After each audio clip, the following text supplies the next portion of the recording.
My name is Michael Wilson. I'm a medical physicist and I work in nuclear medicine and positron emission tomography.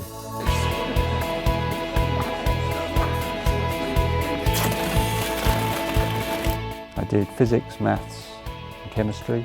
I went to university and took natural sciences, which means you had to do a whole bunch of sciences, and then I was allowed to specialise in physics and did a degree in physics. Purely by chance I met a friend who was in medical physics, and so I applied to do that, and that's what I've been doing.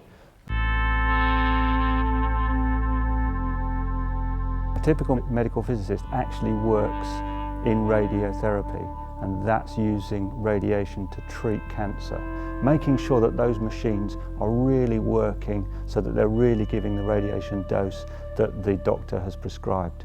If you give too much, you can do serious damage. If you give too little, then you can let the cancer run riot. So that's a serious job.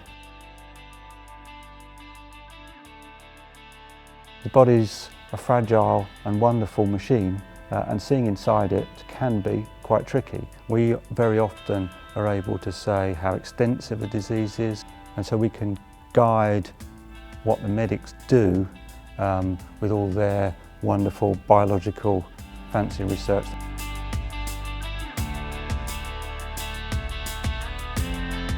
Well, physics is one of those subjects that gives you a completely new way of looking at the world. Everything that you think you understand about the world is challenged when you come to understand what's going on either at the very small level or at the very large level.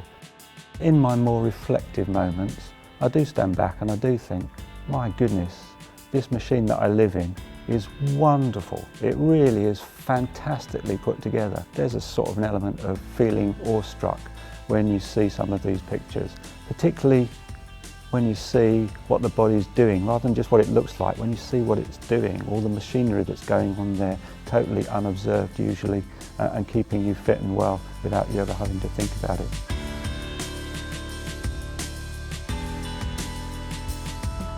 Well, you've got to do a degree in physics. As it stands in this country, there's no other way to get into medical physics. We have the creme de la creme working for us. You look inside an IT unit, and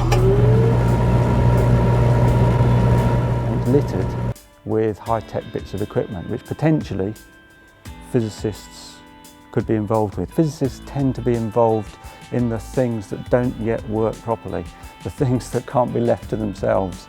So we sort of work with the more cutting-edge stuff.